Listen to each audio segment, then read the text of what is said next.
have the honor of presenting the Dutch Minister of Foreign Affairs, His Excellency, Mr. Uri Rosenthal.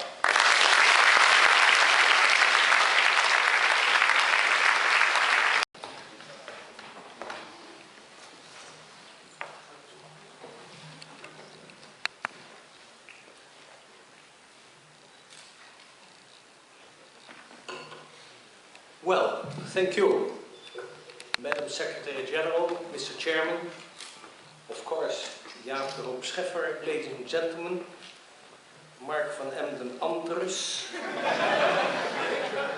October 2010, present, London School of Economics and Political Science, skills.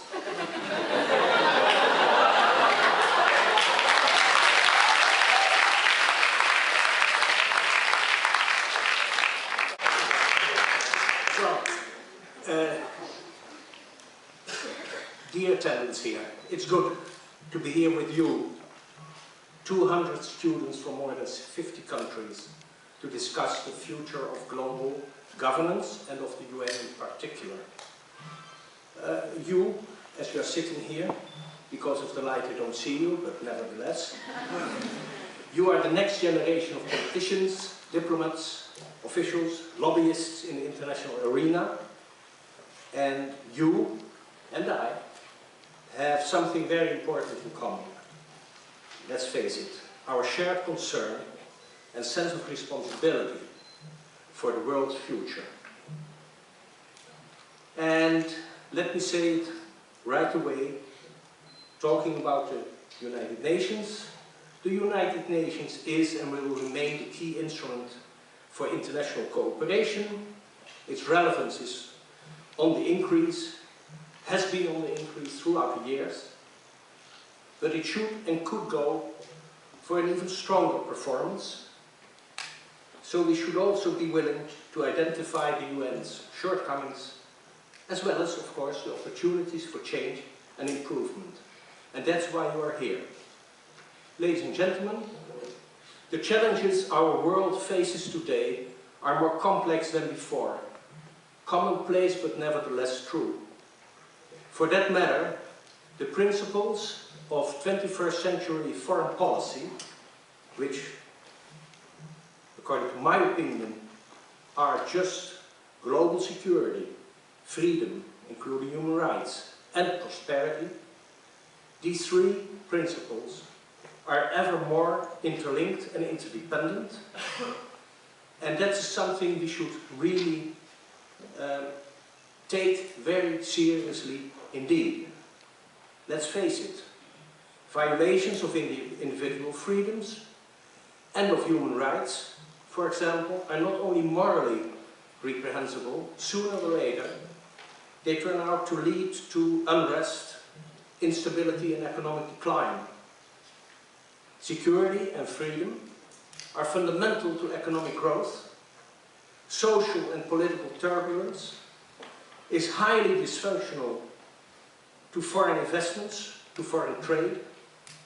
Vice versa, lack of growth and structural unemployment, for instance among the youth, just goes hand in hand today with dissatisfaction, social turmoil and repression. So here you have them, these three pillars of foreign policy today: global security, freedom and prosperity. They are indeed interconnected, and one can't go without the others. And the recent developments in the Arab world are in that sense a case in point. It was a lack of prospects, especially for young and ambitious people like you. And it was the intrusion into the fundamental rights of the people, not only the young people, but also the elder, that sparked the uprisings across the region. A region which, according to the Financial Times this morning, can be seen as a region which started with an Arab Spring, is now in a hot summer, and we will see what comes out of it later on. Let's face it, ladies and gentlemen, it's also in our interest to address all these challenges. And when we talk about, for instance, the Arab world, let me say right away to you and I hope that the developments in the Arab world will also be part and parcel of your discussions. When we talk about the Arab world, assistance to the countries in this Arab world should indeed be based on intelligent conditionality, and there you see again these three pillars of foreign policy today, you see them coming back. Social and economic reform is needed, democracy, including fair and free elections, and third, and not at the least, rule of law, respecting human rights, respecting also the interests of women in the Arab world. Ladies and gentlemen, looking at the challenges of today, the challenges we face throughout the world today, they should be countered through international cooperation. Without that, we will end up in stagnation and decline. We cannot effectively protect our security alone, nor can we single-handedly protect our economies against external shocks. International cooperation is essential, and here we go again. The United Nations is a most important instrument to foster cooperative arrangements. The UN is a vital player in international politics, including international crisis management. And Jaap de Hoop Scheffer already indicated it, Libya's suspension from the Human Rights Council, and this year's Security Council resolutions on Libya, both 1970 and 1973, and 1975 on Côte d'Ivoire, Ivory Coast, prove it in a clear-cut manner. Besides being a key forum for international politics, the UN contributes on a really and genuinely daily basis to economic development, social justice, and the protection of human rights around the world. Every day, UNHCR helps refugees. Every day, the World Food Programme is distributing food throughout regions where people are indeed suffering from daily hunger. And UNICEF reinforces national programs to get the children to the school. Dear youngsters, I appreciate that you here at Teimun, I hope I pronounce it in a correct way, will try to follow the UN's procedures and its negotiation processes as closely as possible. I understand that that is part of the deal for this week. And let me say that, of course, this is fertile ground for your future careers. But at the same time, I'm standing here to press you to also come up with new ideas and perhaps sometimes to deviate a little bit from long-standing and protracted procedures. Don't stick too closely, I would say, to the current paradigms of international affairs, and use this opportunity to let your ideas and indeed your ideals to flow freely. And this means to take a constructively critical look at how the UN works, and also at where it doesn't work that well. Don't get carried away by visions of the UN that are overly rosy. I do encourage you to use your independent, critical faculties to indeed come up with ways of improving the organization and, for that matter, the wheelings and dealings of international affairs. But of course, I do understand that we have to be realistic as well. After all, international politics is the art of the possible. Some ideas, however good or innovative as they may seem, will not succeed without the support of the powers that be. On the other hand, this doesn't absolve us, and especially also you, from the obligation to improve the way the United Nations works.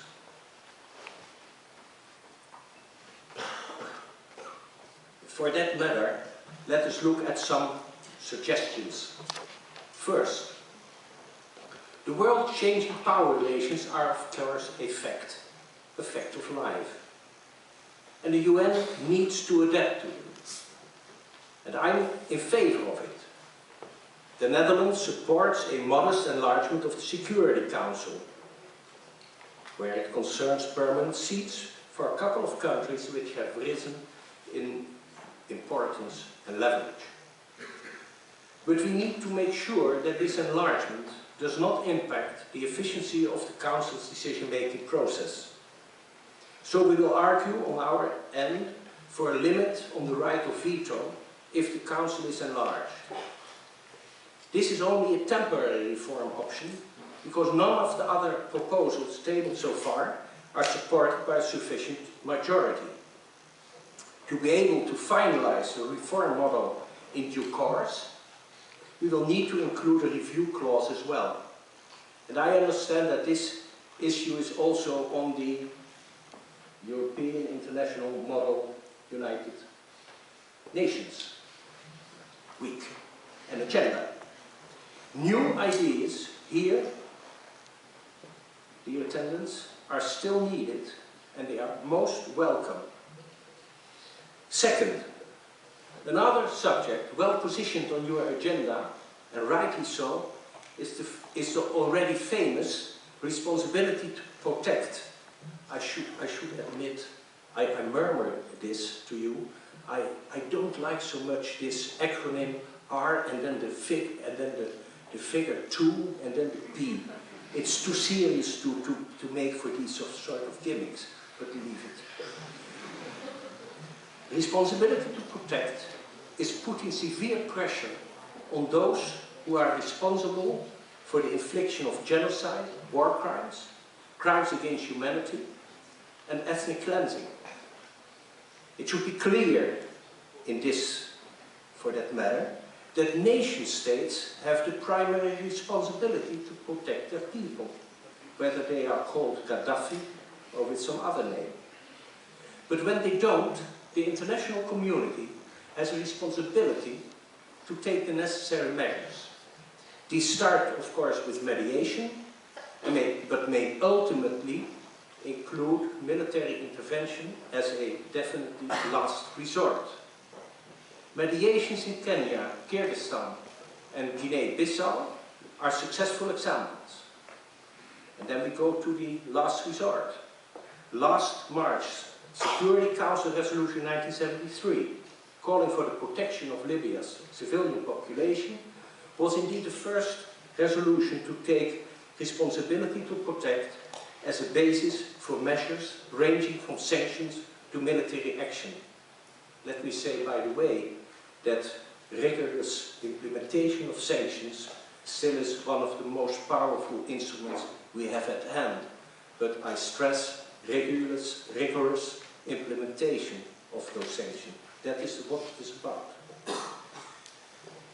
Together with Rwanda, the Netherlands co-chairs the group of friends of responsibility to protect, and our goal is to raise awareness and encourage debate on how to prevent the four responsibility to protect crimes.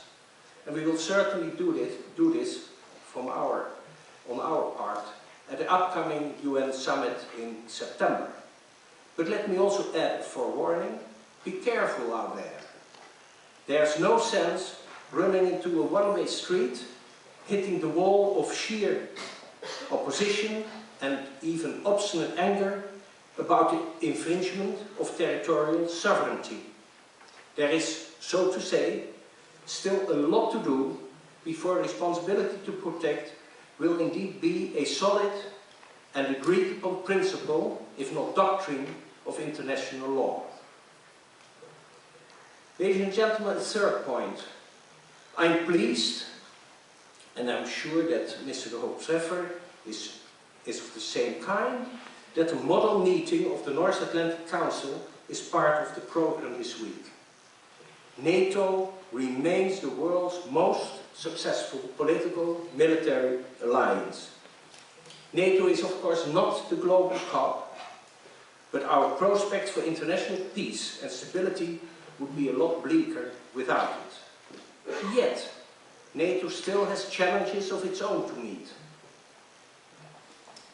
In Lisbon, November last year, we identified new external threats like terrorism, piracy and cyber attacks as part of what we call the new strategic concept. But there are of course also challenges from within NATO, not only from outside but also from within, I would say. Challenges of a totally different nature, but nevertheless quite serious ones. And if I mention the word burden sharing among the member states of NATO, you know what I'm talking about. Nice point to negotiate upon in your sessions on NATO. NATO-EU, European Union cooperation, is today hampered by political problems between one NATO member and one EU member. You may guess what I'm talking about. And until a political solution is found there, we will have to maintain pressures on the parties involved and continue to take small practical steps forward. No less, but also, I'm afraid, no more than that. A step towards better NATO-EU cooperation was of course the decision taken at last April's NATO Foreign Ministerial Conference in Berlin. There we agreed to hold an informal NATO-EU meeting on the situation in Libya. And this again may have been only a small and practical step, but it was also timely and it was substantive. Ladies and gentlemen, a fourth point. One of the subjects on which the UN, NATO and the European Union are joining forces is the implementation of UN Security Council Resolution 1325. And of course you all know what I'm talking about. It's a resolution on women, peace and security. We should integrate this resolution into the way we develop our strategies and organize and deploy our forces. At last year's Lisbon summit, NATO agreed on an action plan mainstreaming 1325 into its operations and missions. And the Netherlands and Spain have recently launched courses for civilian and military professionals from NATO and EU member states and from third countries. The course, which has been certified by the European Security and Defence College, teaches participants how they can in practice enhance women's role in conflict resolution and ensure women's protection. Let me add one point here. I do hope that gradually it will not only be the women, or also not only the women in this hall, but also the men, you know whom I'm talking about, raising their voices to promote the position of women in the international arena. It's not just a female's business. I hope for some applause from the women. Okay, you go.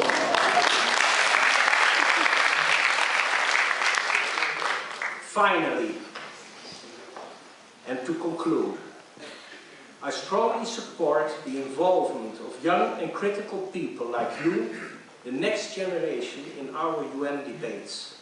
For that reason, my ministry has invited Dutch students to apply through Facebook, you see how modern we are, for the chance to attend this September's UN summit. On the basis they don't get it for nothing, we have no such thing like a free lunch nor a free entrance to Facebook. On the basis of a short film posted on our Facebook page, one student will be selected to report on what happens at that annual event. So that is an extra bonus, extra premium. The deadline for application, I just mentioned it now for my speaking notes, ladies and gentlemen, the deadline for applications has already passed, but you can still visit our Facebook page, Nederland Dunde VN to like your favorite entry. I don't know what they're talking about.